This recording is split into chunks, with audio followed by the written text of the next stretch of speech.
passou, tudo que ficou pra trás.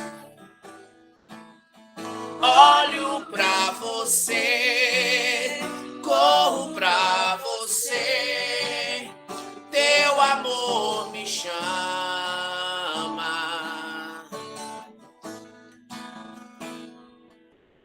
Tua morte ali na cruz, carregando a minha dor, você se expôs por mim,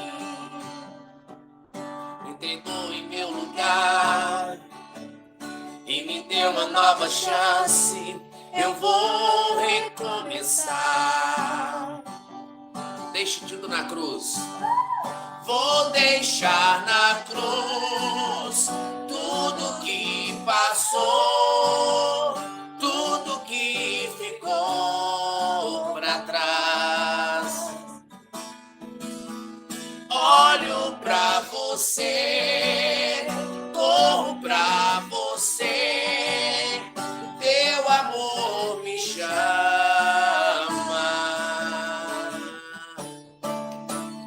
Eu dependo deste amor, do teu amor, mais que tudo.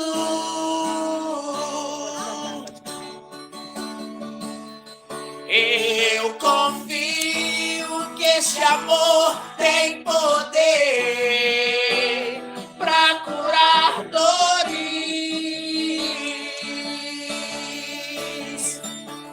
Eu dependo deste amor, do teu amor, mais que tudo, mais que tudo.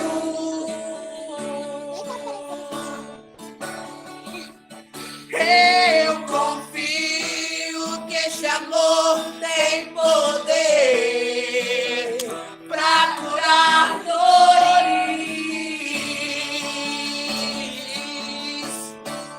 Vou deixar na cruz tudo que passou, tudo que ficou pra trás.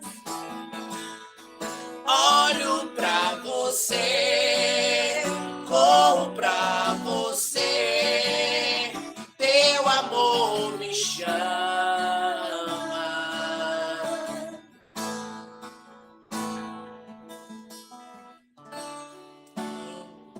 Deus abençoe, gente. Glória a Deus.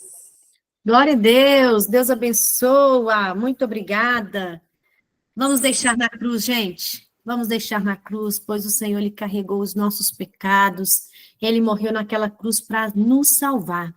Entenda que é tudo sobre o Senhor. É tudo sobre Ele. Não vamos preocupar, não vamos preocupar com amanhã, não vamos preocupar com o que nós vamos fazer, pois é tudo sobre o Senhor. Vamos deixar na cruz. Amém. Deus abençoe vocês. Vamos lá para o capítulo 9. Gente, o último capítulo. Como é bom podermos celebrar, porque o Senhor, Ele tem cuidado de nós, o Senhor tem nos dado a oportunidade de estarmos aprendendo. Capítulo 9, manipulação e controle.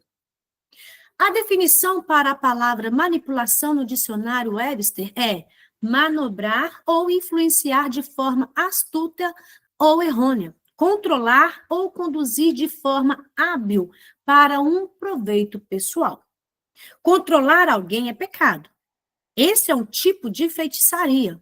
Não estou dizendo que se você controla alguém é um feiticeiro ou está em processo. Mas o controle é um princípio de feitiçaria. Satanás opera por meio da manipulação e do controle. Deus quer orientá-la a segui-lo. Deus quer orientá-la e guiá-la. Ele o controlará somente se você continuamente lhe der permissão para fazer. O Senhor, Ele te dá essa liberdade. Se você der permissão, Ele vai te controlar e vai te guiar. Cada vez que Deus me diz, Joyce, quero que você faça isso, digo, Senhor, concordo. O que o Senhor quiser, Deus, é isso que eu quero. Entrego ao Senhor essa área. Quero que o Senhor o que quiser. Mas Deus nunca o forçará a fazer algo sem que você lhe dê o seu consentimento. De outro lado, o diabo não se importa com a forma como controlará a sua vida. Tudo o que ele quer é encontrar uma maneira. Ele controlará você por meio dos poderes demoníacos que vêm contra sua mente. Ele o fará por meio de outras pessoas, talvez mesmo talvez mesmo daqueles que a amam e nem mesmo percebem que estão sendo usados. Mas, por que você não lhes resiste? Simplesmente continua a controlar. A pessoa que exerce controle simplesmente pensa que, como não há resistência da sua parte, você deseja que as coisas continuem assim. Se você deixar um relacionamento assim seguir por muito tempo, a pessoa que exerce controle se acostumará a fazê-lo, porque o relacionamento foi construído dessa forma. Quando você decide sair disso, haverá guerra. Você estabeleceu algo do qual o controlador não quer abrir mão. Por isso, terá de permanecer firme. Se você esteve sob a escravidão do controle de alguém por longo tempo e agora quer ganhar sua liberdade, é melhor estar pronto para resistir, porque o diabo terá uma crise. Observe a definição de controle. Significa dirigir, influenciar, restringir, regular, refrear, exercer autoridade ou tentar impedir. Também significa fiscalizar com duplo registro. Quando leio isso, percebo algo surpreendente. Checar com duplo registro significa que haverá dois controles paralelos. Por exemplo, estou indo às compras com uma amiga e lhe digo: bem, vou comprar algumas coisas hoje e quero controlar o meu dinheiro. Assim, vou anotar tudo que gastar e quero que você faça uma lista paralela. Então, compararemos nossos registros no final das compras, para nos certificarmos de que fiz uma anotação correta dos meus gastos. Minha amiga estaria mantendo um registro paralelo. Se eu conferisse no final das compras para verificar se ela também registrara certo valor e ela não o tivesse feito, ou se ela tivesse anotado algo que eu não anotei, eu saberia que algo estava errado. Uma das minhas filhas frequentemente viaja com Dave e comigo quando ministramos. Por isso, ela está comigo várias vezes quando faço compras. Pelo fato de vestir o mesmo tamanho de roupas que eu, ela ganha muitas das minhas roupas. Assim, ela tem uma opinião muito firme sobre aquilo que compro. Algumas vezes, quando estamos fazendo compras e tento comprar algo e peço a opinião dela, ela diz: "Oh, não, você não vai comprar isso, mãe. Anteriormente, eu colocaria o cabide de volta na prateleira e procuraria outra coisa." Então, eu lhe mostraria a roupa seguinte e ela diria: "Oh, não, não gosto disso." E, novamente, eu colocaria a roupa no cabide e voltava no lugar, de volta no lugar. Mas quando eu comecei a ensinar essa mensagem sobre rejeição, Deus me mostrou o que realmente estava acontecendo. Por causa da forma como fui criada, sendo abusada por meu pai, que tinha uma personalidade forte, dominadora, controladora e manipuladora, naturalmente eu tinha uma forte raiz de rejeição em minha vida. Se meu pai quisesse comer frango, todos comeriam frango. Se meu pai não quisesse comer legumes, ninguém comeria legumes. Ele controlava tudo o que acontecia na casa. Ele era o tipo de pessoa que se irava e explodia com frequência. Assim, gastei a maior parte da minha vida apenas tentando mantê-lo feliz, evitando enfrentar o medo, a rejeição e o descontentamento. Acabamos por viver nossa vida dessa forma sem mesmo perceber o que estamos fazendo.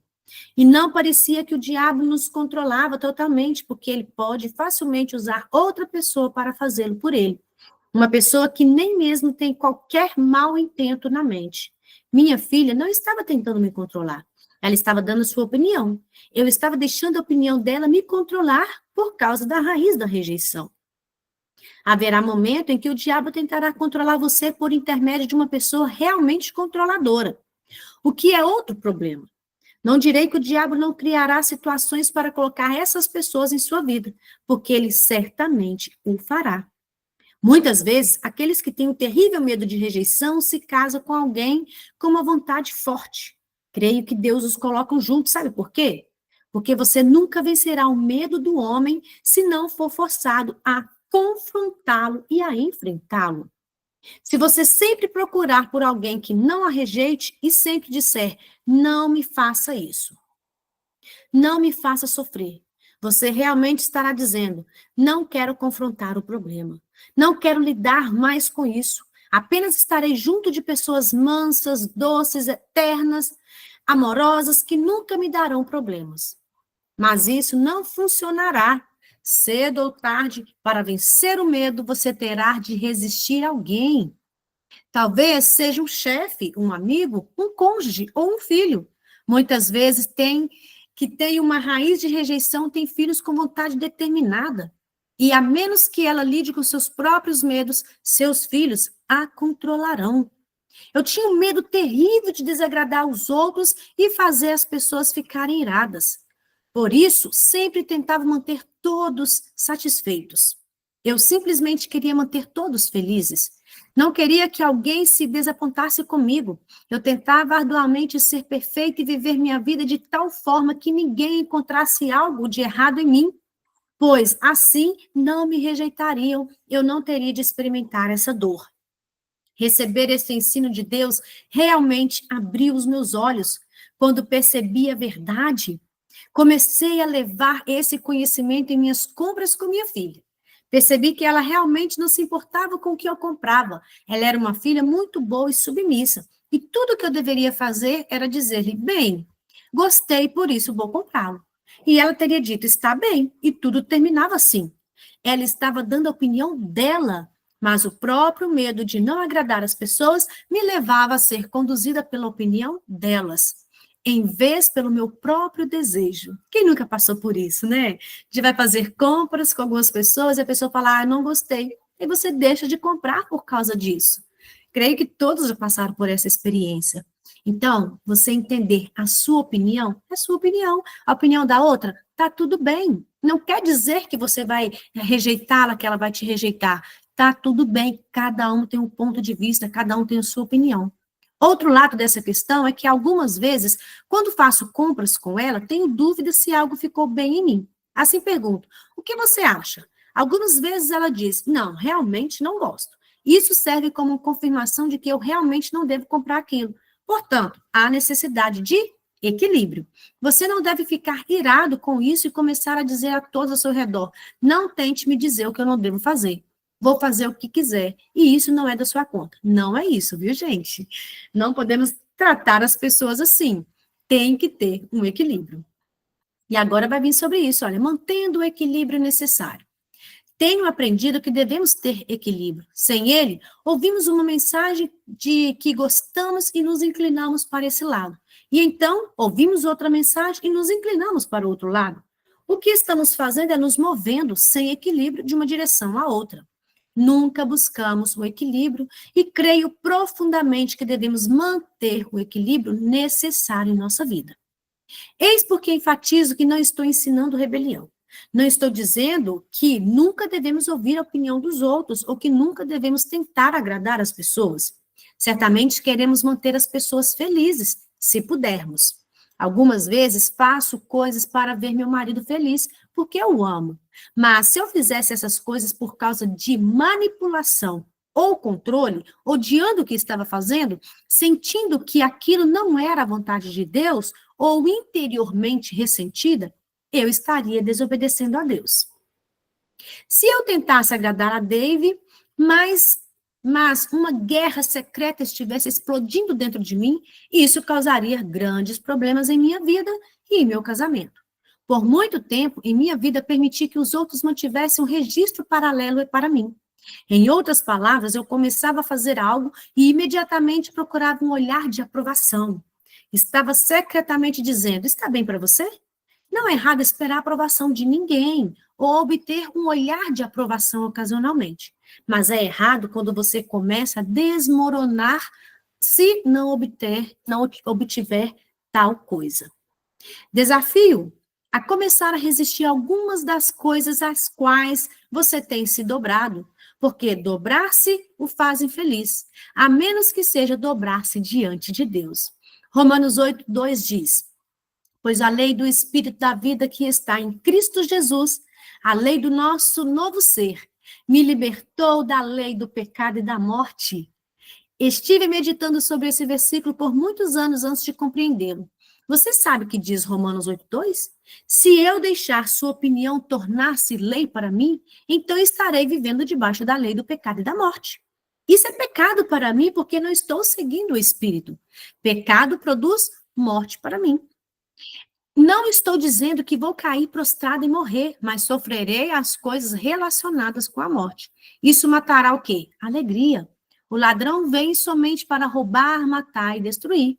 Mas Jesus disse: eu vim para que vocês tenham a vida em abundância. João 10:10.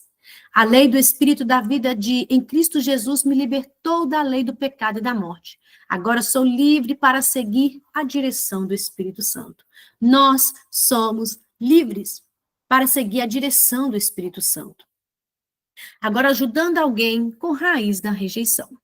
Se você é casado ou conhece alguém, tem um filho ou trabalha com alguém que tem raiz de rejeição, como pode ajudá-lo a encontrar a liberdade?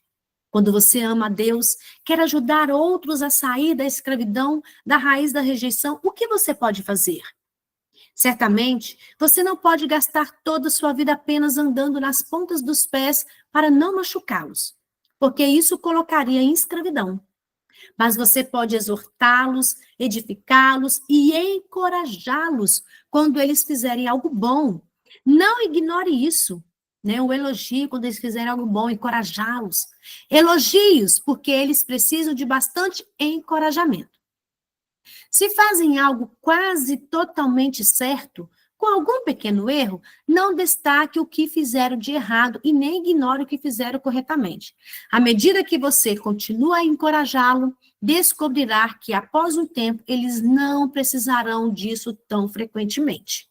Então, o primeiro passo para ajudar alguém que tem essa raiz de rejeição é encorajá-lo, né? Elogiar quando faz algo certo. Se você tem autoridade sobre essa pessoa e tem de corrigi-la, use Gálatas 6:1 como orientação. Irmãos, se alguém é surpreendido numa conduta incorreta ou pecado de algum tipo, vocês que são espirituais, que são responsivos e controlados pelo Espírito, devem corrigi-los, restaurá-los e reintegrá-los sem qualquer senso de superioridade.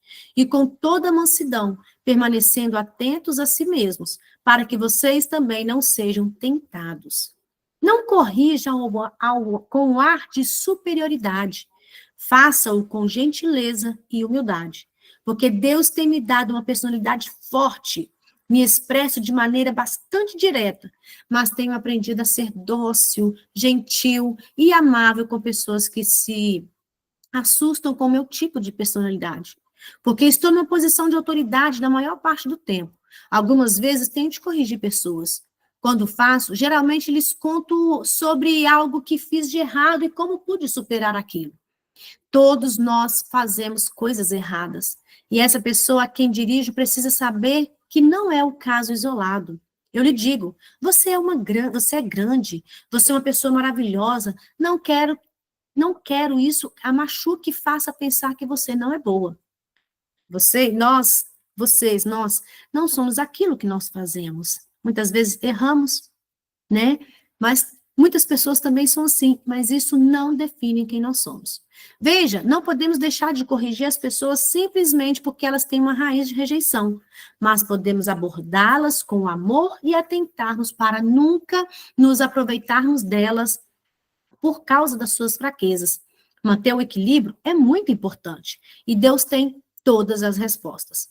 Outra coisa que você pode fazer para essa pessoa com raiz de rejeição é ajudá-la a tomar suas próprias decisões e respeitar as opiniões delas, mesmo que não seja como as suas.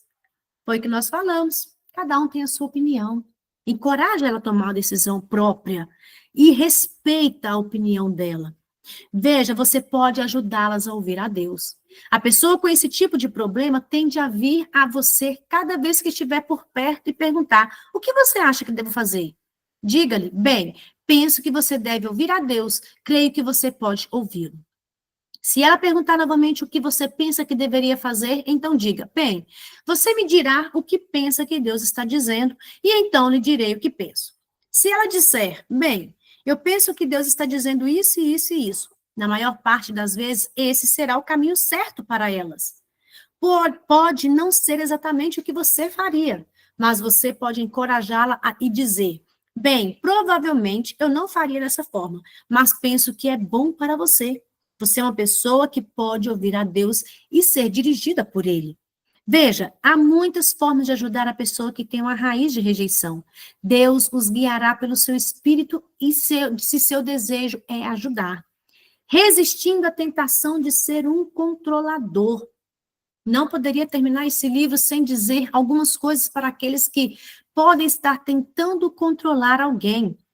Então, ajudar uma pessoa com a raiz de rejeição, que você conhece alguém, às vezes marido, às vezes filho, às vezes amiga, é isso. Primeiro, encoraja ela, elogia o que ela fizer. E segundo, se ela pedir opinião, fala com ela para ela também ouvir a voz de Deus, ajudar ela a tomar decisões próprias. E se a opinião dela for diferente da sua, encoraja para ela fazer do jeito dela. E tá tudo bem, porque cada um tem opinião. Mas se for algo que você vê que realmente não vai ser bom para ela, aí sim você pode aconselhar. Mas devemos resistir à tentação de ser controladora. Não poderia terminar este livro sem dizer algumas coisas para aqueles que podem estar tentando controlar alguém. Porque as pessoas tentam controlar as outras? Medo de ser ferido é uma razão. Fui ferida tantas vezes em minha vida que imaginava que se estivesse no controle de tudo, que realmente ninguém poderia me machucar.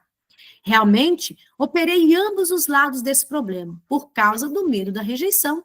Frequentemente, permitia que os outros me controlassem. E por causa do medo de ser ferida, eu tentava controlá-los. Está vendo? É dos dois lados. Ou permite ser controlada, ou quer controlar os outros. Ou os dois.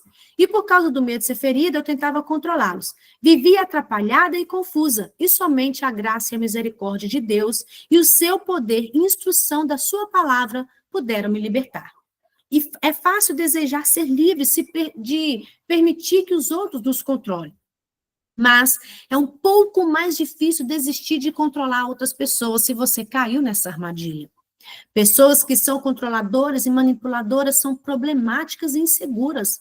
Elas podem parecer ser fortes, mas realmente vivem com grande temor. Pessoas que são realmente fortes são capazes de deixar outros serem livres. Creio que muitos controladores são tão inseguros sobre si mesmos e suas decisões que se sentem melhores quando conseguem que todos façam a mesma coisa que eles fazem. Além de o medo e de a insegurança serem a raiz do controle, também devemos saber que o diabo busca trabalhar por meio de pessoas com personalidade forte.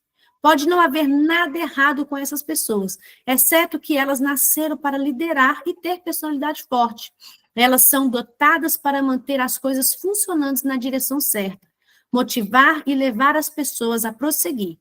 Isso é ótimo, exceto que Satanás se deleita em nos enganar e tomar as maiores habilidades que Deus nos dá para tentar usá-las contra nós e contra outras pessoas.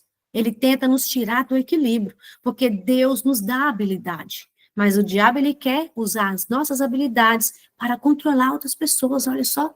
Não somente tive problemas por ser abusada, mas também por ter uma personalidade muito forte. Deus me ungiu para a liderança. Contudo, tive de aprender a diferença entre liderança, controle e manipulação. Tive de aprender a guiar as pessoas ao lugar onde Deus queria que fosse e onde elas desejassem ir. E não onde eu queria que fosse ou fizesse aquilo que eu queria que fizesse. A maior parte dos meus problemas vinha do medo e da insegurança em minha vida por causa do abuso e da rejeição. Mas parte disso também vinha da minha própria personalidade. Controlar pessoas e tudo mais pode apenas ser um hábito ruim que precisa ser confrontado e quebrado. Seja qual for o caso, esse hábito precisa ser tratado. Não é a vontade de Deus que as pessoas se controlem. Tive de aprender que isso era pecado e que de forma alguma agradava a Deus que eu controlasse e manipulasse os outros, ou os coagisse a fazer coisas do meu modo. Se você tem caído em armadilha por permitir que esses espíritos controladores operem em sua vida, encorajo você a começar imediatamente a libertar as pessoas e a resistir à tentação que esses espíritos trazem. Quando uma pessoa foi controlada ou é uma controladora, os espíritos envolvidos entrarão em batalha. Mas seu desejo de operar na santidade e nos caminhos de Deus prevalecerá. Resista ao diabo com a palavra. O nome do sangue e o sangue de Jesus. A palavra de Deus tem poder em si mesma e é uma espada de dois gumes a qual combatemos o inimigo.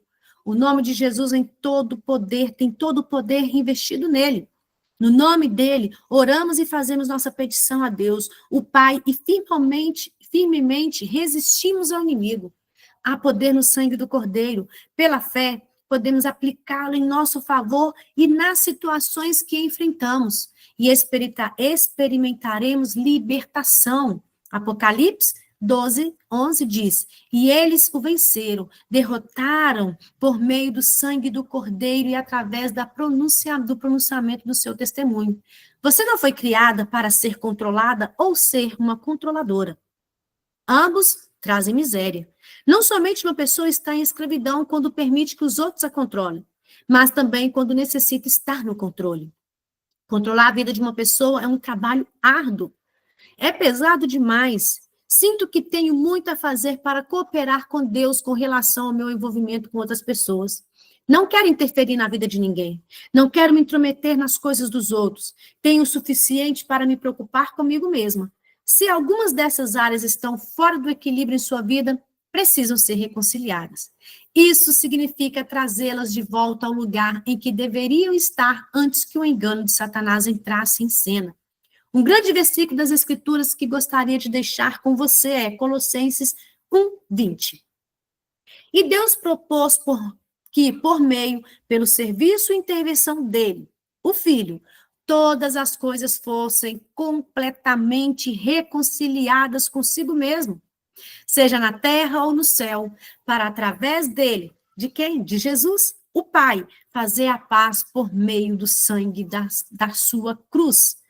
Todas as áreas de sua vida que estão fora de ordem podem ser reconciliadas por intermédio de Jesus Cristo e da sua obra que ele realizou na cruz. Comece a crer nisso. Não aceite a escravidão, mas determine-se a ser livre. Determine-se a ser livre, pois o nosso Senhor é Ele que transforma, é Ele que liberta, é Ele que nos transforma a cada dia. Então, nós podemos, gente, nós podemos ser livres em Cristo Jesus.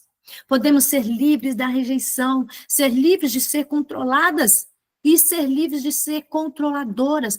É um fardo pesado demais querer controlar tudo. É um fardo pesado demais querer controlar o marido, querer controlar os filhos, amigos. Vamos tomar esse cuidado, vamos ser livres. Vamos finalizar. Conclusão. Você pode ser livre da raiz da rejeição. Vamos observar outros versículos. Romanos 12, 2. Não estejais conformados com este mundo, mas moldado e adaptado aos seus conhecimentos exteriores e superficiais. Mas seja transformado, mudado pela renovação da sua mente, por seus novos ideais e novas atitudes, para que você possa provar por si mesmo que é bom, aceitável e perfeito aos olhos de Deus para você. Romanos 12 é basicamente o versículo que está dizendo, se você quer que Jesus transforme e opere o seu interior para produzir resultados exteriores, então terá de tomar uma decisão de não se conformar com a ideia de que o mundo pensa que você deve ser. Escolha entre a transformação ou conformação. Depende de você.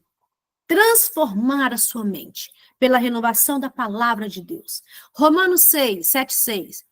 Mas agora nós fomos desobrigados da lei e encerramos todo envolvimento com ela, tendo morrido para aquilo que uma vez nos restringia e mantinha cativos. Romanos 8, 4. Assim que a justiça e o justo requerimento da lei podem ser plenamente cumpridos em nós, que não vivemos e nos movemos nos caminhos da carne, mas sim nos caminhos do Espírito.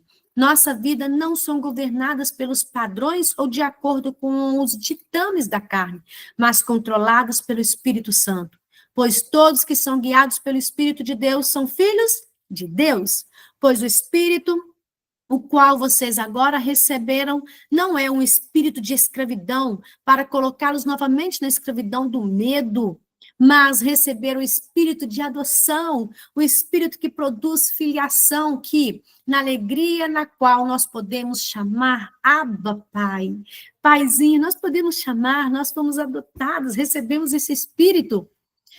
Gálatas 5,16, mas eu digo, caminhem e vivam habitualmente no Espírito Santo, respondendo e sendo controlados e guiados pelo Espírito. Então vocês certamente nos gratificarão os clamores e desejos da carne, da natureza humana sem Deus, pois os desejos da carne são opostos aos do Espírito Santo, e os desejos do Espírito são opostos da carne.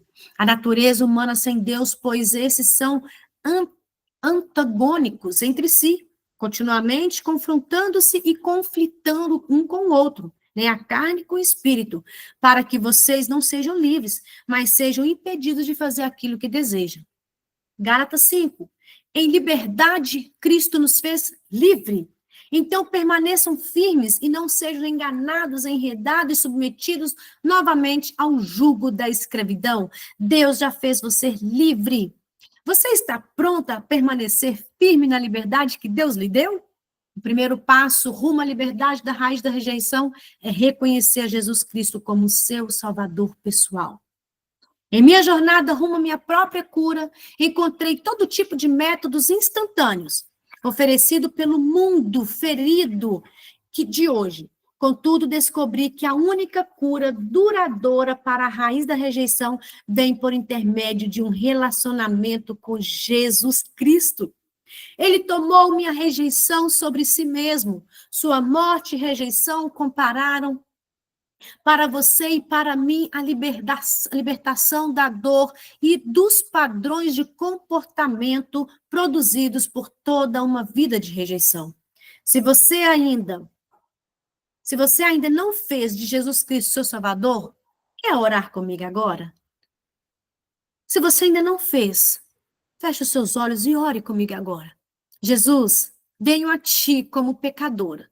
Arrependo-me de todos os meus pecados e peço-te que me perdoes e me purifiques pelo teu sangue. Eu agora me torno Senhor a minha vida. Eu escolho perdoar aqueles que me feriram e me rejeitaram. Cura-me da raiz da rejeição. Enche-me com o Espírito Santo, porque hoje eu escolho permitir que tu faças essa obra interior em mim, para que eu possa produzir os resultados externos e o mundo possa vê-los. Escolho ser transformada pelo teu poder e pelo teu amor, e não me conformar com as opiniões e ideias dos homens sobre quem eu deveria ser. Jesus, eu oro para que tu me perdoes por todo o comportamento manipulador e controlador com o qual eu possa ter envolvido. Ajuda-me a parar de manipular e a controlar os outros. Liberta-me do medo dos homens. Ajuda-me a ser alguém que procura agradar a ti e não aos homens. Ensina-me a viver como um cristão, uma cristã vitoriosa. Revela-me o teu amor e ajuda a compreender verdadeiramente que sou aceita e amada pelo Senhor.